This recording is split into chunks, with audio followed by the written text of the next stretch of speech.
morning students. Today we will study for class 8 English for first chapter Peter the Lazy Man. मतलब Peter एक आलसी आदमी, उसके कहानी के बारे में हम जानने वाले हैं. His name was Peter. His job was nothing, or frankly speaking, he did not believe in doing anything, nor did he ever bother about it. After all, it was his wife Nancy who took pain to run the family. Whatever she was able to earn after a day's hard labor was not enough to cope with their expenses. Finally, the family ran into heavy debt. One could hear Nancy having a heated argument with Peter over his lethargy. But argument never impressed him.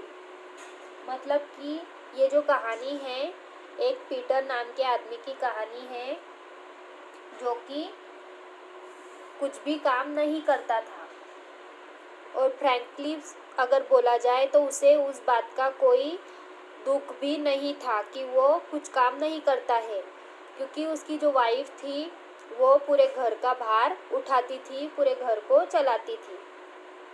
पर धीरे धीरे करके जब उनके expenses बढ़ते गए तो वो उसका जो कमाई थी वो उनको पूरी नहीं होती थी, इसीलिए वो कर्जे में डूब गए. और जो नैन्सी है उसकी और उसके हस्बैंड की पीटर की आर्ग्यूमेंट भी होती थी इस बात पर कभी, पर आर्ग्यूमेंट उस पर कोई असर नहीं करती थी, क्योंकि पीटर जो था वो आलसी था और आलसी लोगों पर इस बात का कोई असर नहीं होता. Their small house was located on a hilltop, surrounded by lush green forest. All around it were green pasture where cattle grazed all days long. Down the slope, the farmers worked on their field. It was here on these fields that Nancy used to work as a worker for a managed sum of a pound daily. While Nancy labored hard under the scorching sun and in the beating cold, Peter just stretched out in the bed at home and soon fell asleep, snoring loudly. He would wake up only when Nancy was back from her work.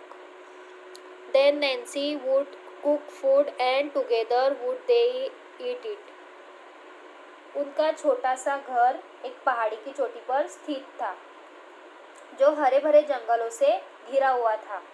उसके चारों ओर हरे भरे चारागाह जहाँ दिन भर गाय भैंसे चरती थी, और ढलान के नीचे किसानों का खेत था जहाँ पर वो काम करते थे. उसी क्षेत्र में उसी जगह पर नैन्सी भी श्रमिक की तरह एक वर्कर की तरह काम करती थी.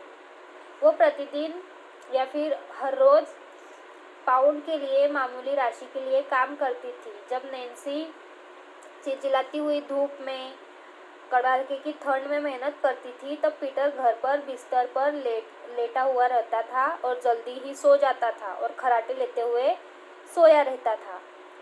वो तभी जागता था जब नैन्सी उसके काम से वापस आती थी, फिर वो खाना बनाती थी और वो साथ में खाना खाते थे. One day as Nancy was sulking, she said to Peter, "You always keep lying and passing out your time in doing nothing. How long will it go on? Look, your body is getting heavier and out of shape.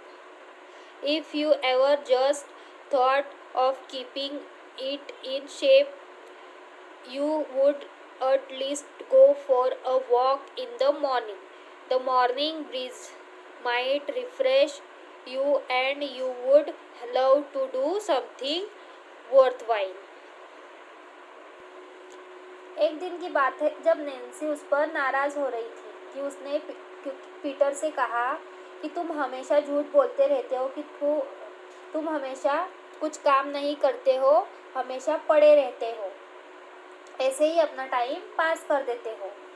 तुम ये कब तक चलेगा?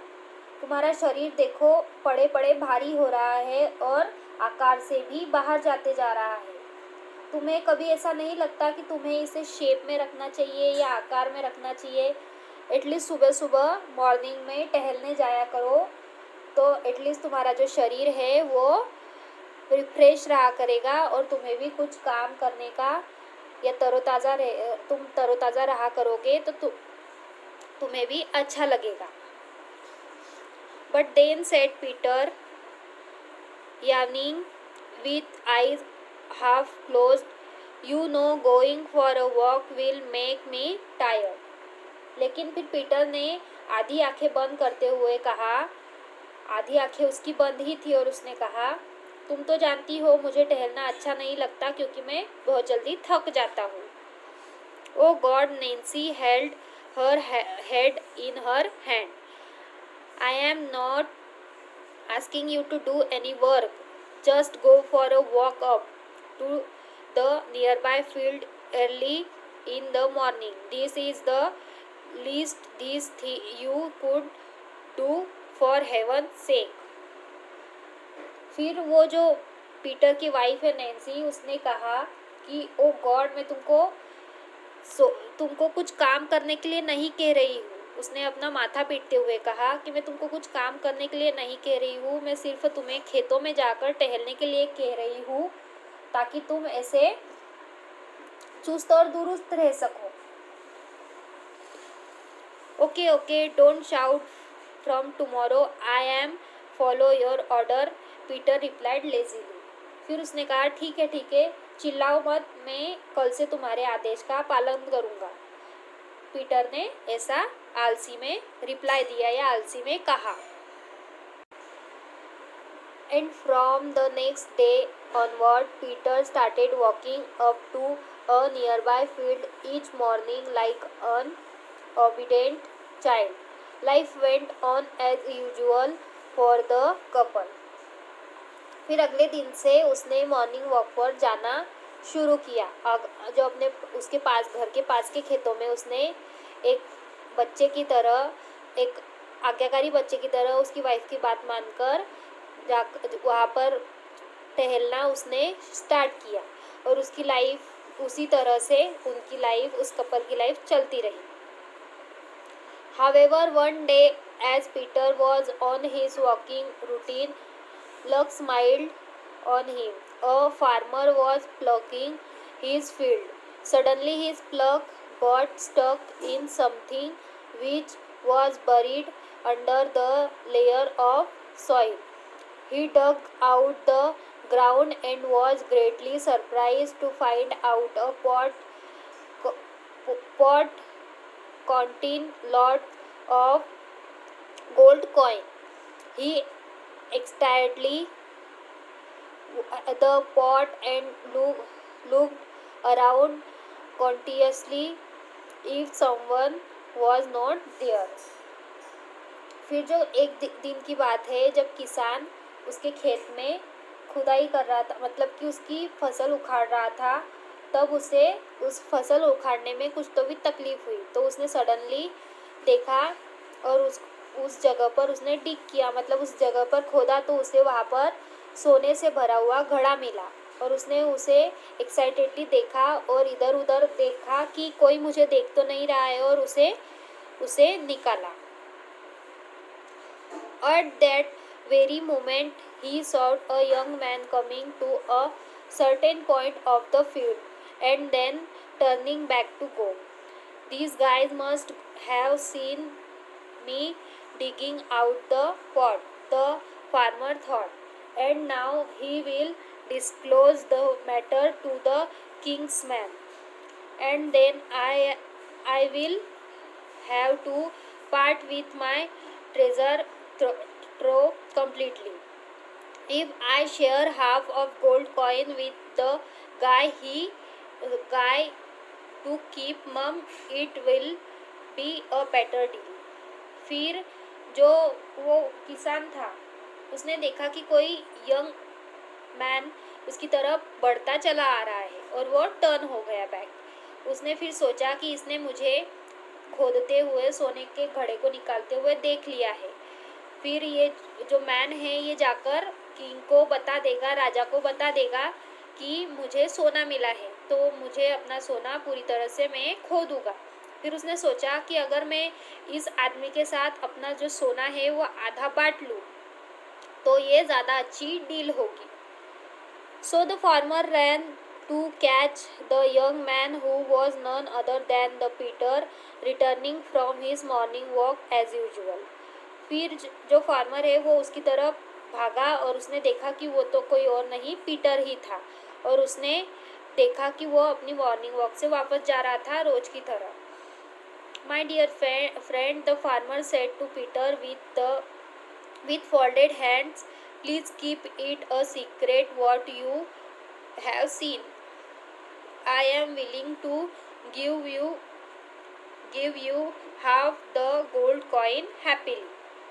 फिर उसने कहा कि ओ मेरे फ्रेंड पीटर, उसने हैंड फोल्ड करके कहा कि फ्रेंड, तुमने जो भी देखा वो किसी को मत कहना, मैं तुम्हारे साथ आधा सोना बांटने के लिए, आधा गोल्ड बांटने के लिए तैयार हूँ। Peter at first was puzzled but soon realized the whole matter as he caught sight of the dug out pot in the field. It's like a windfall for me and I must accept it, he thought. So he took half the gold coins and come home.